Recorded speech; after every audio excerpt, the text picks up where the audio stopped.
السلام علیکم ورحمۃ اللہ وبرکاتہ۔ الحمد للہ کفا وسلام علی عبادہ الذین اصطفیٰ، اما بعد۔ محترم ناظرین اکرام، آج کی نشست کا موضوع ہے کیا 12 مئی کو کورونا ختم ہو جائے گا؟ آج کل دیکھ لیجئے سوشل میڈیا پر لوگ کچھ حدیثوں کا سہارا لے کر خوش فہمی میں مبتلا ہیں، جبکہ انہیں خوش فہمی میں مبتلا ہونے کی ضرورت نہیں، بلکہ ان کی غلط فہمی ہے۔ اصل میں کیا ہوا ہے، عرب کے لوگ نبی صلی اللہ علیہ وسلم کے زمانے میں پھلوں کا کاروبار کیا کرتے تھے، اور وہ لوگ کیا کرتے تھے، پھل پکنے سے پہلے ہی بیچ دیا کرتے تھے، تو آپس میں لڑائی جھگڑے ہو جاتے۔ تو نبی صلی اللہ علیہ وسلم نے کیا فرمایا کہ جب تک کہ تمام پریشانیوں سے، مصیبتوں سے محفوظ نہ ہو جائے، پھلوں کو مت بیچا کرو۔ تو لوگوں نے کیا کیا، آحات سے مراد، پریشانیوں سے مراد، آفت سے مراد لیا کہ کھجور میں، درختوں میں، پھلوں میں آنے والی بیماریاں جب تک وہ ختم نہ ہو جائے۔ اب لوگوں نے کیا کیا ہے، وہ تو خاص ہے عرب کے کھجوروں کے ساتھ، پھلوں کے ساتھ، تو ابھی عام بیماری مراد لے لیے، اور اسی کو بولتے ہیں کورونا وائرس، بھی اسی میں سے ہے۔ اور کیا ہوتا تھا کہ نبی صلی اللہ علیہ وسلم نے جب فرمایا ان لوگوں سے کہ ایسا کرو جب وہ محفوظ ہو جائے آفتوں سے تو پھر آرام سے بیچ سکتے ہو۔ پھر اسی طریقے سے یہ بھی کہا کہ سریا، ستارہ جو ہے وہ طلوع ہو جائے۔ تو آئیے دیکھتے ہیں کہ آخر مسئلہ کیا ہے۔ جو لوگ خوش فہمی میں مبتلا ہیں انہیں خوش فہمی میں مبتلا ہونے کی ضرورت نہیں ہے۔ کورونا وائرس نے پوری دنیا کو لپیٹ اور چپیٹ میں لے لیا ہے۔ اس کی دوا اب تک نہیں بنی ہے، ویکسین بنانے کی تیاری چل رہی ہے۔ ہم تو دعا کرتے ہیں کہ اللہ تعالیٰ جلد سے جلد پریشانی سے نجات دے دے۔ کچھ لوگ ٹونا ٹوٹکا بھی کر رہے ہیں، اسی میں سے کچھ لوگوں نے حدیثوں کا سہارا لیا ہے کہ اب یہ بیماری ختم ہو جائے گی۔ اللہ کرے ختم ہو جائے، لیکن اگر کوئی مسئلہ ہوا تو کیا ہمارا دین، ہماری حدیث صحیح ہوئی کہ نہیں ہوئی؟ تو اس لیے مراد لے لینا خاص بیماری پر یہ صحیح نہیں ہے۔ ڈاکٹروں نے جو گائیڈ لائن دیا اس پر عمل کریں، سوشل ڈسٹینسنگ کا خیال رکھیں، گھر کے اندر رہیں، لیکن خاص حدیث کو عام بیماریوں پر لے لینا وہ صحیح نہیں ہے۔ وہ حدیث جو ہے کھجور کے درختوں کے ساتھ، پھلوں کے ساتھ خاص ہے۔ وہ بیماریاں کیا تھی، پریشانیاں کیا تھی، وہ دیکھتے ہیں۔ ہوا چلتی، بارش آ جاتی، طوفان آ جاتا، جس کی وجہ سے درخت کے اندر جو پھل ہوتے تھے وہ خراب ہو جاتے تھے، اور لوگ کیا کرتے تھے، پھلوں کو ویسے ہی بیچ دیتے تھے۔ جس وقت کونپل نکلتا تھا شروع ہی میں بیچ دیتے تھے، پکنے سے پہلے بیچ دیتے تھے، تو آپس میں جھگڑا بھی ہوتا تھا۔ تو آئیے دیکھتے ہوئے چلتے ہیں۔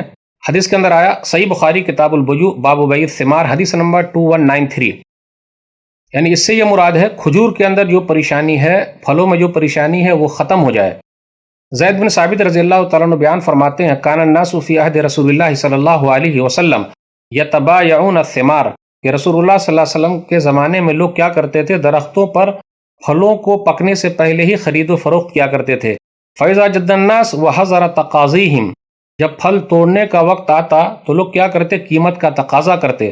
قال المبتاع فإنه أصاب التمر الثمان أصابه مراض أصابه قشام آحات يحتجون بها، تو جو خریدار ہوتا تھا وہ بہانے بیان کرتا، یہ کہتا کہ اس کا گاھا خراب ہو گیا ہے، پھر اسی طرح وہ کالا ہو گیا، اس کو بیماری لگ گئی ہے، پھر اسی طریقے سے مختلف پریشانیوں کا وہ ذکر کرتا، اور آپس میں لڑائی جھگڑا ہو جاتا۔ تو رسول اللہ صلی اللہ علیہ وسلم کے پاس جب یہ بات پہنچی، لما کثرت عنده الخصومہ فی ذلک، جب رسول اللہ صلی اللہ علیہ وسلم کے پاس جب لڑائی جھگڑے زیادہ آ گئے تو نبی صلی اللہ علیہ وسلم نے فرمایا، فإما لا فلا تتبايعوا حتى يبدو صلاح الثمر كالمشورة يشير بها لكثرت خصومتهم، کہ دیکھو پھل پکنے سے پہلے پھلوں کو مت بیچا کرو، جب وہ پک جائے تب بیچا کرو۔ زید بن ثابت رضی اللہ تعالیٰ عنہ کے بیٹے خارجہ بیان کرتے ہیں، ان زید بن ثابت لم يكن يبيع ثمار ارضه حتى تطلع الثريا فيتبين الاصفر من الاحمر، کہ زید بن ثابت رضی اللہ تعالیٰ عنہ اپنے باغ کے پھل کو اس وقت تک نہیں بیچتے جب تک ثریا طلوع نہ ہو جاتا اور زردی اور سرخی ظاہر نہ ہو جاتی، یعنی پھل پک نہ جاتا۔ تو آپ دیکھا آپ نے یہاں ثریا ستارے کا ذکر ہوا ہے۔ ثریا ستارہ یہ طلوع ہوتا، کہا جاتا ہے، ماہر فلکیات کہتے ہیں کہ یہ نومبر میں ڈوب جاتا ہے اور مئی کے مہینے میں طلوع ہوتا ہے، نکلتا ہے، لیکن اگر ہم یہ کہیں کہ ستارے کا کچھ اثر ہے، بالکل نہیں، ستارے کا کوئی اثر نہیں ہے، ہمیں اور آپ کو اس سے بچنا چاہیے۔ تو کہا یہ جاتا ہے کہ مئی کے مہینے میں خاص طور پر 12 مئی کو کہا جاتا ہے سریہ ستارہ جو ہے وہ طلوع ہونے والا ہے۔ ستارے کے بارے میں ایک حدیث کے اندر آیا، مسند ابی ہریرہ رضی اللہ تعالیٰ عنہ، حدیث نمبر 9039، حسن روایت ہے یہ۔ علامہ البانی رحمہ اللہ نے اس حدیث کو لیکن ضعیف کہا ہے۔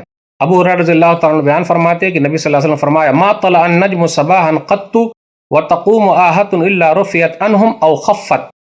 رسول اللہ صلی اللہ علیہ وسلم نے ارشاد فرمایا، ابو ہریرہ رضی اللہ تعالیٰ عنہ کہتے ہیں کہ جب ستارہ صبح کے وقت طلوع ہو جاتا ہے تو اگر وہاں وبا پھیلی ہو، کوئی وائرس پھیلا ہو، تو وہ وبا بالکل ختم ہو جاتی ہے، وائرس ختم ہو جاتا ہے یا کم کر دیا جاتا ہے۔ پھر اسی طریقے سے ایک اور حدیث ہم لیتے ہیں، مسند احمد، مسند عبداللہ بن عمر، حدیث نمبر 5105، صحیح روایت ہے، امام بخاری رحمہ اللہ کی شرط پر ہے۔ عثمان بن سراقہ کہتے ہیں کہ عبداللہ بن عمر رضی اللہ تعالیٰ عنہ سے میں نے پوچھا پھلوں کو بیچنے کے بارے میں، تو انہوں نے کہا، نہا رسول اللہ صلی اللہ علیہ وسلم عن بیع الثمار حتی تصبح الآحۃ۔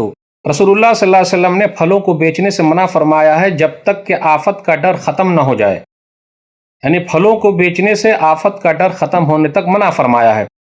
قل تو میں نے کہا یہ کب ہوگا؟ کہا حتی تطلع الثریہ، یہاں تک کہ ثریہ ستارہ طلوع نہ ہو جائے۔ تو اس سے یہ پتہ چلتا ہے کہ ثریہ ستارہ طلوع ہونا ایک نشانی کے طور پر یہ تھا کہ آپ پھلوں میں جو پریشانی آنے والی ہے وہ پریشانی ختم ہو جائے گی، کیونکہ اب وہ موسم ختم ہو جائے گا، لیکن ثریہ ستارہ خود ختم نہیں کرے گا، بلکہ ایک نشانی کے طور پر لوگ بیان کرتے تھے۔ تو اگر اس حدیث کو صحیح مانتے ہیں تو یہ پھلوں کے بیماری کے ساتھ خاص ہے، عام بیماری کے ساتھ، عام وائرس کے ساتھ خاص نہیں ہے۔ تو جن لوگوں کا کہنا یہ ہے کہ 12 مئی کو یا مئی کے مہینے میں کورونا وائرس ختم ہو جائے گا، تو انہیں ایسی باتیں نہیں بیان کرنی چاہیے، کیونکہ حدیث کے اندر جہاں بھی یہ ذکر ہوا کہ آفت ختم نہ ہو جائے، اور آفت ختم ہو جائے، پریشانی ختم ہو جائے، اس کا ذکر پھلوں کو لے کر ہے جو عربوں کے اندر تھا۔ عام پریشانی مراد نہیں لے سکتے، ہاں البتہ دعا ضرور کیجئے کہ اللہ تعالیٰ اس کو ختم کر دے، اللہ پریشانی کو دور کر دے۔ تو ناظرین اکرام، ڈوبتے کو تنکے کا سہارا لینا یہ صحیح نہیں ہے، خوش فہمی میں رہنا صحیح نہیں ہے، یہ تو غلط فہمی ہے، اور سوشل میڈیا پر ایسے اچھالنا صحیح نہیں ہے۔ اللہ ہم سب کو قرآن و حدیث کی صحیح سمجھ عطا فرمائے، کورونا وائرس سے ہم سب کو نجات دے دے، آمین۔ والسلام علیکم ورحمۃ اللہ وبرکاتہ۔